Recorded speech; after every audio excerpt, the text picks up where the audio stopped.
السلام علیکم ناظرین، جہاں زیب عباسی ایک نئے پروگرام کے ساتھ حاضر ہے۔ سابق وزیر اعظم اور چیئرمین تحریک انصاف عمران خان اڈیالہ جیل میں ہیں اور 5 دنوں میں 3 کیسز میں ان کو سزائیں ہوئیں۔ بہت ہیسٹ میں، جلد بازی میں سزائیں دی گئیں۔ یہ بالکل واضح ہے جو پاکستان تحریک انصاف کی قانونی ٹیم کا جو رویہ ہے وہ بھی کوئی بہت زیادہ ذمہ دارانہ نہیں تھا، اس میں بھی کوئی دو رائے نہیں ہے۔ جو 2 کیسز ہیں، سائفر اور توشہ خانہ، یہ کیسز بھی اس میں جو کچھ ہوا، جس طرح سے سائفر میں پالیٹکس کیا پی ٹی آئی نے یا عمران خان نے، وہ ہمارے سامنے ہیں۔ توشہ خانہ میں وہ جو معیار عمران خان، نواز شریف اور آصف علی زرداری کے لیے قائم کر رہے تھے، جب اسی معیار پہ ان کو جانچا گیا تو وہ فیل ہو گئے۔ گو کہ جیسے میں نے آغاز میں کہا کہ جو سپیڈی ٹرائل ہے یا بہت جلد بازی میں فیصلے کیے گئے ہیں، اس میں بالکل آگے چل کے اس پہ ہائی کورٹس میں یہ معاملہ جائے گا اور اس پوائنٹ کو دیکھا جائے گا، اور شاید اسی کی ہی بنیاد کے اوپر عمران خان کو ریلیف مل جائے۔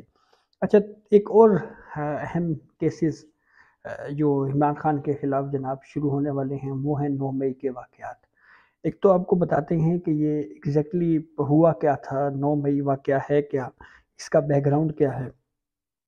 ایک تو اس پہ یہ ہے جی کہ 6 فروری سے عمران خان کے خلاف جو 9 مئی کے واقعات کے حوالے سے 10 کیسز ہیں، اور ان 10 کیسز میں ان کی ضمانت پر درخواست ہوگی اور سماعت اڈیالہ جیل میں انسداد دہشت گردی کی عدالت کے جو جج ہیں محمد آصف اجاز، وہ سماعت کریں گے۔ اس کے علاوہ شاہ محمود قریشی صاحب ہیں، ان کے خلاف 6 مقدمات ہیں، ان کے ضمانت کی درخواستوں پہ سماعت ہوگی۔ شیخ رشید کے اوپر ایک کیس ہے، اس میں ضمانت کی درخواست ہوگی، اور انسداد دہشت گردی کے جج پہلے سے ضمانتوں پر رہا 300 سے زائد ملزمان کی حاضری بھی لگائیں گے، اور اس کیس میں عمران خان کو، شاہ محمود قریشی کو اور شیخ رشید احمد کو جو ہے وہ پیش کیا جائے گا۔ یعنی اب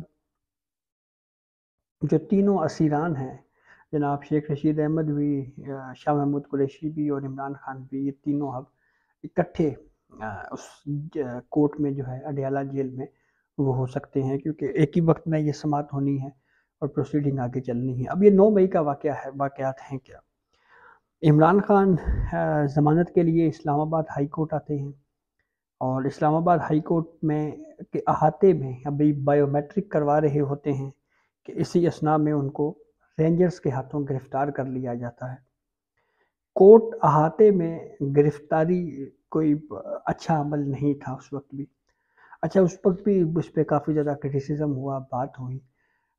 سپریم کورٹ نے اس کے اوپر معاملے پہ نوٹس لے لیا، اور پھر عمران خان کو جناب واپس ان کی جب یہ حراست میں لیا گیا تھا، وہاں سے لے کے سپریم کورٹ میں ان پرسن پیش ہونے کا کہا گیا، اور پھر اس وقت کے عمر عطا بندیال صاحب چیف جسٹس تھے، انہوں نے گڈ ٹو سی یو بھی کہا، اور اس کے اوپر بھی جناب کافی زیادہ شور مچا جی کہ یہ ایک زیر حراست فرد ہے، اور اس طرح سے گڈ ٹو سی یو یا آپ کو دیکھ کے خوشی ہوئی، ویلکم خان صاحب، اس طرح کی باتیں اس وقت ہوتی رہیں۔ اچھا، اس پہ بعد میں آئیں گے۔ پہلے جب عمران خان کی جیسے ہی گرفتاری ہوئی تو اس وقت پورے ملک میں جو ہے وہ پروٹیسٹ ہونا شروع ہو گیا۔ احتجاج ہر شہری کا بنیادی حق ہے، اس میں بھی کوئی دو رائے نہیں ہے، لیکن پرتشدد احتجاج جو ہے اس کی آئین میں اجازت نہیں ہے۔ یہی ہولڈ کیا گیا ہے فیض آباد دھرنا ججمنٹ میں بھی، جو موجودہ چیف جسٹس ہیں قاضی فائز عیسیٰ، انہوں نے بھی لکھی ہے، اور اس میں اس فیصلے میں سپریم کورٹ یہ ہولڈ کر چکی ہے کہ پروٹیسٹ جو ہے یہ پیسفل ہونا چاہیے، اس میں تشدد نہیں ہونا چاہیے۔ املاک کو نقصان پہنچایا گیا، سڑکیں بلاک کی گئیں، عام شہریوں کی جو نقل و حرکت تھی وہ مکمل طور کے اوپر رک چکی تھی، پورے ملک میں ایون یہ ہم نے خلل دیکھا۔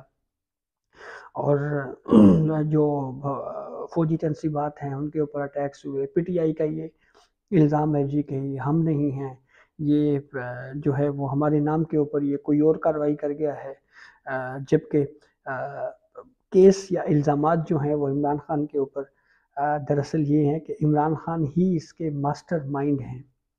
اور پھر اس حوالے سے ایک خبر بھی جیو میں یا جنگ میں آئی کہ جی صداقت عباسی بھی اس میں کوئی وعدہ معاف گواہ کے طور کے اوپر کوئی سٹیٹمنٹ ان کا آ چکا ہے. تو بہرحال یہ اب عدالتیں ہی آگے چل کے ڈیسائیڈ کریں گی ان چیزوں کو. اچھا جی، تو جب یہ واقعات ہوئے تو پھر اگلے دن سپریم کورٹ نے بلا لیا عمران خان کو اور پھر گڈ ٹو سی یو کہا اور پھر کہا جی آپ کو دیکھ کے بڑی خوشی ہوئی. پھر کلاک کو ریورس کیا گیا اور پھر اس پورے پروسیس میں سپریم کورٹ نے یہ بھی کہا جی کہ آپ ہمارے مہمان ہیں، آپ ہماری حراست میں ہیں. اور پھر اس کے بعد ایک فیصلہ دیا گیا. نو ڈاؤٹ وہ فیصلہ بھی درست ہے. عدالتی احاطے میں اس طرح کی کسی گرفتاری کی جب کوئی شخص بیل کے لیے اگر ایک دفعہ کورٹ میں انٹر ہو جاتا ہے تو کورٹ پریمیسز میں اس کی اریسٹ نہیں ہو سکتی. اچھا، اب اس پوائنٹ کے اوپر آتے ہیں کہ عمران خان ہم نے دیکھا کہ اس وقت بھی جب وہ سپریم کورٹ میں بھی آئے تھے تو اس وقت بھی شاید کورٹ کی جانب سے یہ کوسچنز کیے گئے کہ جو واقعات ہوئے ہیں آپ اس ان کی مذمت کرتے ہیں.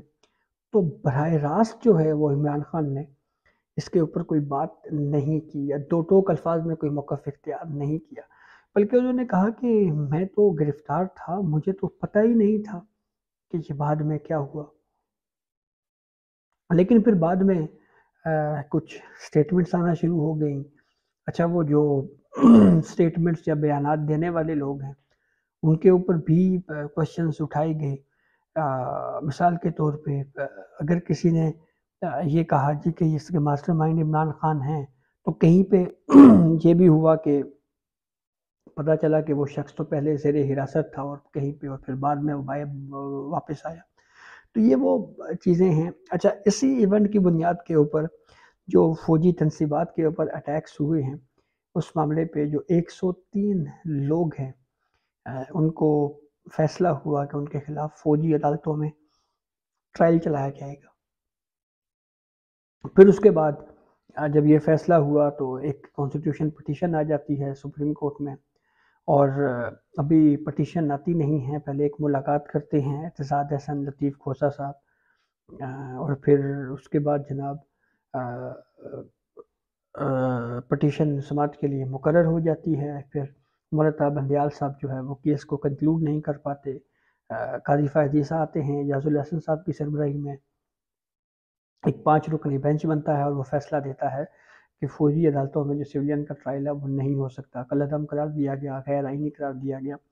اس کے خلاف انٹرا کورٹ اپیلیں آئیں. انٹرا کورٹ اپیلوں ابھی پینڈنگ ہیں اور سپریم کورٹ نے ایک شارٹ آرڈر دیتے ہوئے ملٹری کورٹس کو پروسیڈنگ جاری رکھنے کا کہا ہے، لیکن یہ ضرور کہا ہے کہ وہ جو اس پہ حتمی فیصلہ ہے وہ جب تک ہم طے نہ کر لیں، ہم حتمی فیصلہ نہ دے دیں، اس وقت تک فیصلے نہ سنائیں، لیکن آپ پروسیڈ کر سکتے ہیں، کارروائی کو آگے جاری رکھ سکتے ہیں. تو یہ وہ واقعات ہیں 9 مئی کے حوالے سے جس کے بعد یہ کہا جاتا ہے کہ پاکستان تحریک انصاف اور اسٹیبلشمنٹ کے درمیان جو تناؤ ہے وہ اس میں شدت جو ہے وہ ان واقعات کی وجہ سے آئی ہے.